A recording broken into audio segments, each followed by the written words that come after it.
Get ready to smile again with radio's home folks, Vic and Sade, written by Paul Reimer.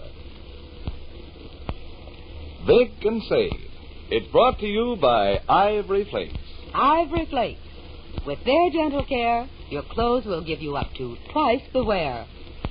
Well, Margaret, what's by you? Well, to tell you the truth, Ed, I'm kind of mad. Oh, now, Margaret, you're not going temperamental on us, are you? Temperamental? Mm-mm. This is all temper, no mental. I loaned my good Angora sweater to my young niece, and she's ruined it. Oh? Accident? No. She shrank that sweater by washing it the wrong way, with the wrong kind of soap. I told her to use Ivory Flakes. Why, Ed, if I've washed that sweater once, I've washed it a dozen times. Naturally in Ivory Flakes. Mm-hmm. And when I loaned it to her, it still looked practically new. Oh, it's too bad, Margaret. But it's a good example of why it pays to use only Ivory Flakes. I should say. For everything you specially like, friends, why, Ivory Flakes care keeps things so pretty. Up to twice as long. Slips, blouses, housecoats. They'll give you up to twice the wear. Tell you another thing. If you wash your rayon stockings every night in Ivory Flakes, they'll fit so much better. You'll be pleased as punch. And in strain tests that were made, rayons washed in Ivory Flakes lasted twice as long as stockings washed with the wrong kind of soap. Oh, there's no doubt about it.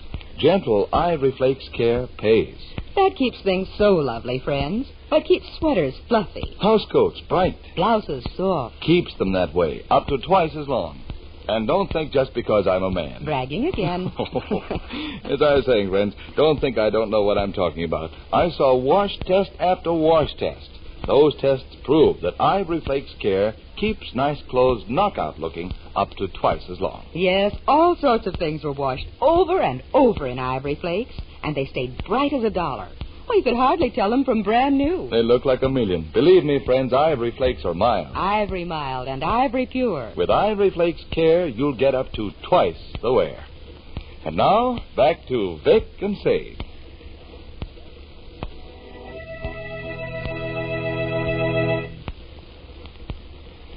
Well, sir, it's late afternoon as we enter the small house halfway up in the next block now.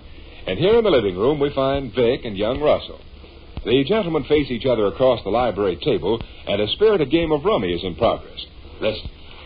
Don't bother drawing another card, old pal. You win? Handily. Cast your pretty eyes over these tickets. Uh-huh. Isn't that a handsome bouquet of pasteboard? Quite a powerhouse. 4 jacks, 3 queens, 3 kings, all face cards. I had something pretty good worked up here myself, Gov. The 3, 4, 5, and 6 of diamonds, and the ace, deuce, and tray of clubs.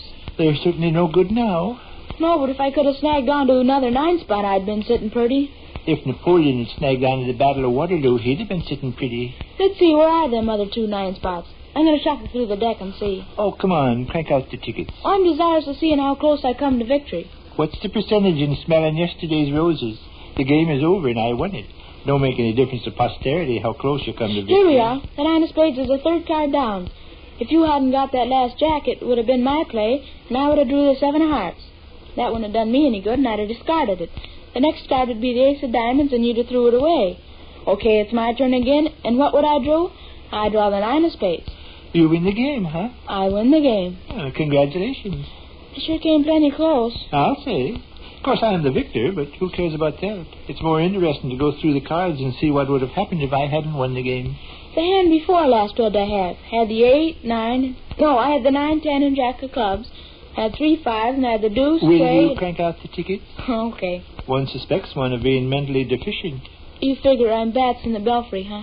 I wouldn't make such a bald statement as that. However, it's my private personal opinion. Mom must be home. Oh, I'm sure you're wrong.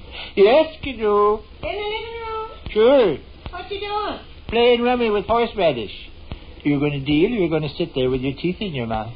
I'm trying to remember what I had 2 games ago. Seems to be I got dealt 3 aces right off the bat and started saving 10s. Then I noticed you were picking What up the 10s. heck difference does it make what you had 2 games ago? What you had 2 games ago is history. Does the Leopard County spots?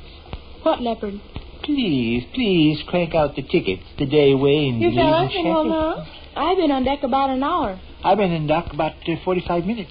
Gee, but I'm cute. Anybody telephone? Why, Homer Heck from Norman, Oklahoma, who don't even own the socks he wears on his feet, called about 5 minutes ago and said he was making up a batch of peanut brittle. And would you be... I don't want jokes when I ask a question. Did anybody telephone? No. That's the information I want. Now, I'll pout the rest of the day. You just starting a new rummy game? It'd be nice if we could start a new rummy game. However, your backward boy here refuses to crank out the tickets. He just sits in his chair with his feet in his shoes. Well, look, wait a second before you start a new game. I want you to help me straighten out something. What is it? I got a sneaking notion that new clerk down in Croucher's cheated me. Yeah? I'm not positive, but I think so. You shortchange it? Well, that's what I don't know. See if you can help me get straightened around. Okay. He's an awful dumbhead anyway, that fella. I don't imagine he's dishonest or anything like that, but he's rattle-brained. You know him, Willie? Sure. What's his name? Gutty? Guthrie Woolman. Well, when I went in the store, he was the only one around. Not a single customer. There was just the two of us. And this... What's his name? Guthrie. This Guthrie was talking over the telephone to his girl. All kind of silly stuff. You do, too, like George bearing me. What you mean I got cute hair? Who you trying to kid saying I couldn't raise a mustache? All such dumbness as that. Yeah, that's Guthrie for you. He thinks he's awful smooth with the ladies. Well, I had to stand there by the counter and listen to all that. And the worst of it was he took me in on it. Oh, he done what, kiddo? He took me in on his telephone foolishness. How? Well, he'd say some smart-alecky thing to his girl, and he'd wink at me. Oh. Yes, sir. He said to his girl, he said, if George thinks you're sweeter than molasses, he ought to go down to the roundhouse with the rest of the nuts. Then he turned and looked at me and grinned and winked and carried on like a regular idiot. He winked at me just as much to say, ain't you and I got a fine joke on this person, though? He must be a dandy. Oh, he's a lunatic. Imagine that, me, a customer, and having to stand there and wait while he fiddled around with the telephone. What'd you do? I boiled. I bet. Finally, I just up and stuck in my oar. I says, will you kindly wait on me, please? He hung up the receiver? Yes, and mighty quick, too. I bet Mom gave him the old snake eye. I'll say I give him the old snake eye. Then you got shortchanged, huh? Well, I ain't sure whether I did or not. See, I was aggravated by all that telephone foolishness and kind of got myself mixed up. Well. See if you can help me get straightened out. All right. How much money did you have to begin with? How much did you spend, and how much did you bring home? Well, that's what I'm not positive about. You're not positive about how much money you brought home? I'm not positive about any of it.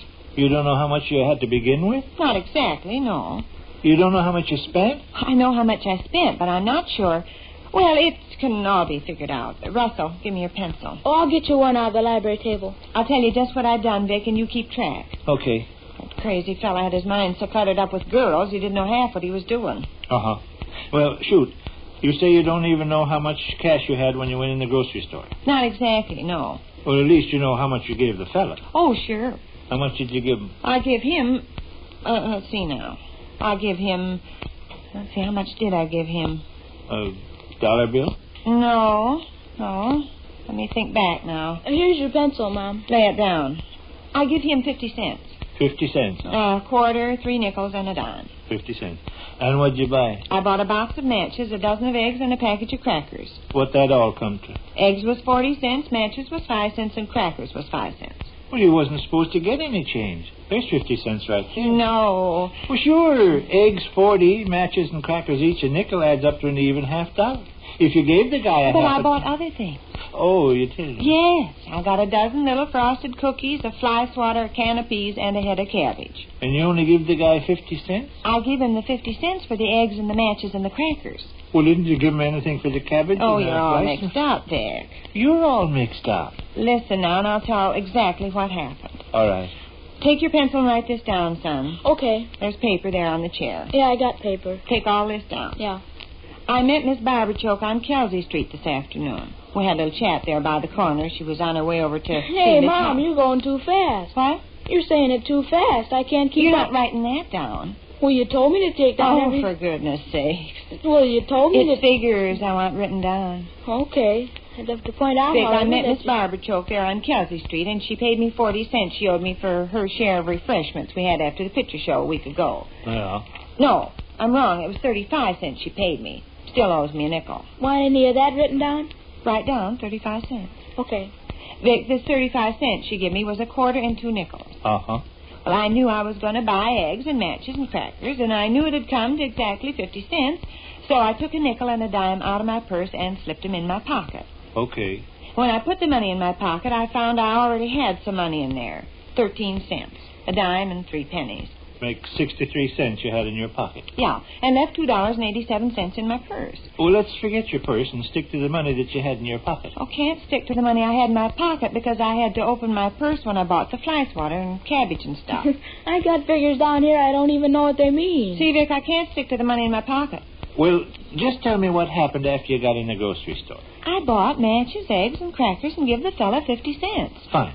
So far, you and the fella are even. Yeah, so far we're even. You got this 50 cents out of your pocket. No, I got it out of my purse. Well, you said you give him a quarter and 3 nickels. Oh, you're right. I did get it out of my purse. You mean your pocket? Yeah, my pocket. I got the 50 cents out of my pocket. That left 13 cents in my pocket. Well, we needn't concern ourselves about the 13 cents in your pocket. Oh, yes, we do, because when I bought the fly swatter and the cabbage and the peas and the cookies, I needed some odd pennies, and I got those odd pennies out of my pocket. I got every figure you mentioned wrote down here, Mom, but they don't mean nothing. Vic, I got those odd pennies out of my pocket. The rest of the money I got out of my purse. See, what happened was, I thought I was only going to buy eggs and matches and crackers, but on the way out of the store, I decided to buy the fly swatter and the cabbage and the peas and... Say, wait a minute. Did I say I got that money out of my pocket? What money? The money for the groceries. What groceries? You bought 2 separate sets of groceries and you paid I cash. see. Huh? I see. See what? It's all right. Is it? Perfectly all right. I didn't get shortchanged. See here, I got 7 cents. Well...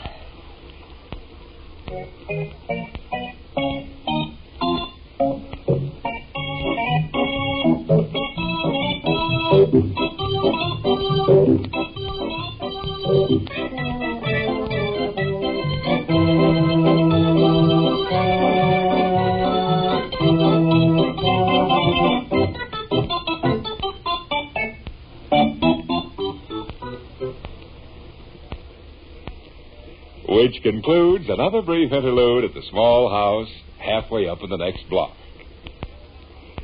Ed, don't you find often things aren't half as difficult as they look? Oh, sure. A problem just seems hard sometimes until you find you can do something about it. I know. The other day I met a woman with a stocking problem. Her rayon stockings were always wrinkling round the ankles and bagging at the knees. Well, that's an easy problem to fix. And I fixed it. Or I should say, Ivory Flakes Care fixed it. You know, friends, if you wash your rayons in Ivory Flakes every night, they'll lose that baggy, wrinkled look. But they'll look trimmer, neat as a pin. Neat on your pins. Oh. And stocking strain tests show this.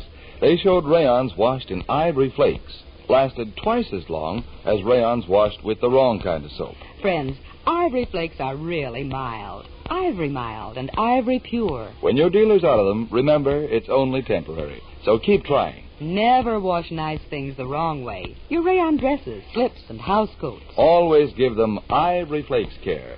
You'll get up to twice the wear. Again Monday, join in the fun with Vic and Sade. Same time, same station. This is Ed Hurley And Margaret MacDonald. saying good day for Ivory Flakes.